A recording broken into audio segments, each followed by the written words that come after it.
কি হয়েছে আম্মু ডাকতেছো কে? এই কলার কাইন তো কালকে না এটা দেখলাম এনে কাইন আছে আজকে রাত্রে নিছে তুমি শিওর? আমি তো সকালে দিকে আসিনি খেয়াল করিনি তো কাটছে মনে হয় তাই তো কষ পড়তেছে দেখা যায় এখনো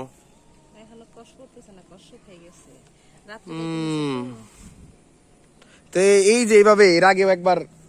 কলা নিয়ে গেল তারপর পেঁপে নিয়ে গেল এই গাছ থেকে তা তুমি এইগুলা করো না তোমার আব্বুরে বারবার করে আমি বলতেছি যে একটা বেড়া দাও তাহলে এগুলো যে চুরি হয় তোমরা এগুলা খেয়াল করো না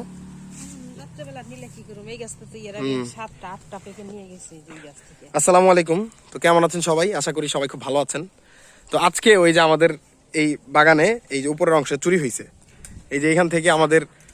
কলার কাইন কেটে নিয়ে গেছে হয়তো রাত্রেবেলা নিছে অথবা সকালবেলার দিকে নিছে মাত্র আম্মু হচ্ছে এখানে পুঁইশাক কাটতে এসে দেখতেছে যে এখান থেকে কলার কাইন নাই তো যাই হোক যে নিছে খুব ভালো কাজ করছে এখন বাগানে সিসি ক্যামেরা লাগাইতে হবে তো আজকে এই যে শুধুমাত্র এই ঘটনা ঘটছে তা না আপনার এর আগেও আমাদের এই ছোট্ট পেঁপে গাছ থেকে পেঁপে চুরি করে নিয়ে গেছে ছোট ছোট ছেলেরা আজকে আবার এই যে কলার কাইন নিয়ে গেল তো এইভাবে তো এখানে তো চাষাবাদ করা যাবে না আবার এই গাছের হচ্ছে ছোট ছোট আমরা পোলাপান ছিঁড়ে নিয়ে যায় এই যে আমরাগুলো অবশ্য বড় হয়েছে আমগুলো কি ছিঁড়বা নাকি আমরা এই যে দেখেন কত সুন্দর আমরা আসছে তো এইভাবে যদি আসলে এলাকার মানুষজন বা আশেপাশে মানুষজন এইভাবে যদি চুরি করে তাহলে তো কিভাবে হয় কিভাবে মানুষ চাষাবাদ করবে একটু বলেন আমাদের হচ্ছে সমস্যাটা হচ্ছে কি রাস্তার পাশে তো আবার আমাদের বাগানের মাঝখান দিয়ে হচ্ছে একটা রাস্তা এই পাশে আমাদের বাগান এই পাশে আমাদের বাগান এটা হচ্ছে সবচেয়ে বড় সমস্যা এই জন্য হচ্ছে মানে মানুষজন বা এখান থেকে যাতায়াত করে দেখছে যে এটা আসলে পাকছে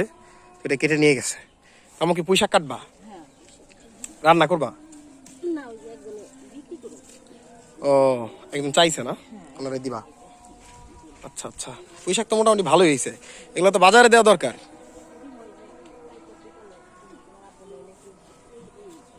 ও চাল কুমড়া দিয়া কবে দিবা আজকেই না কালকে তো যাই হোক এই যে দেখেন আমাদের কলার মানে খুব খারাপ লাগতেছে আমার কাইনটা মোটামুটি যথেষ্ট বড় হয়েছিল এর আগে হয়তো আপনাদেরকে ভিডিও দেখাইছিলাম এটা মিনিমাম 500 টাকা বিক্রি করা যাইতো সেই কাইনটা নিয়ে গেল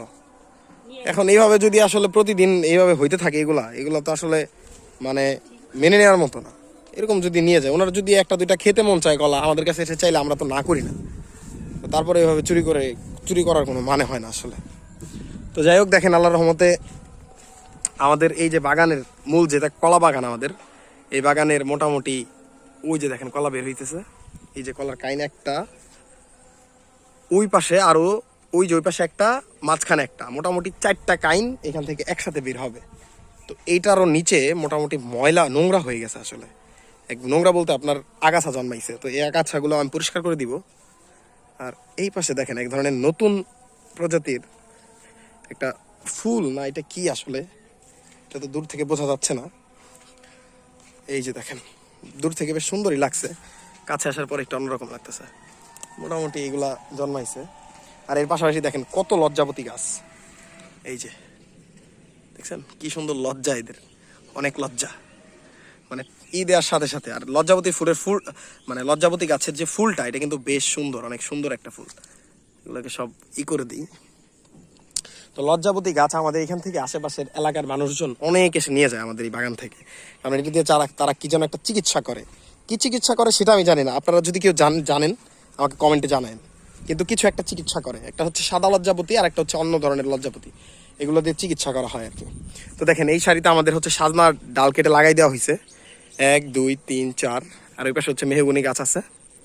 ওই পাশে লাগানো হয়েছিল তো রাস্তার ছেলেমেয়েরা যায় আর ওগুলা হচ্ছে দেখা গেছে উঠায় ফেলে এরকম একটা অবস্থা তো এই জন্য ওগুলো আর এখন নাই তো যাই হোক আসলে মানে এই ভিডিওটা করতে চাইছিলাম না কিন্তু এইভাবে যদি আসলে আমাদের এখান থেকে কলা পেঁপে এগুলো চুরি হয় তাহলে চাষ করার যে মন মানসিকতা এটা আসলে নষ্ট হয়ে যায় তো ধন্যবাদ সবাইকে ভিডিওটা এতক্ষণ মনোযোগ দিয়ে দেখার জন্য সবাই ভালো থাকবেন সুস্থ থাকবেন আল্লাহ হাফেজ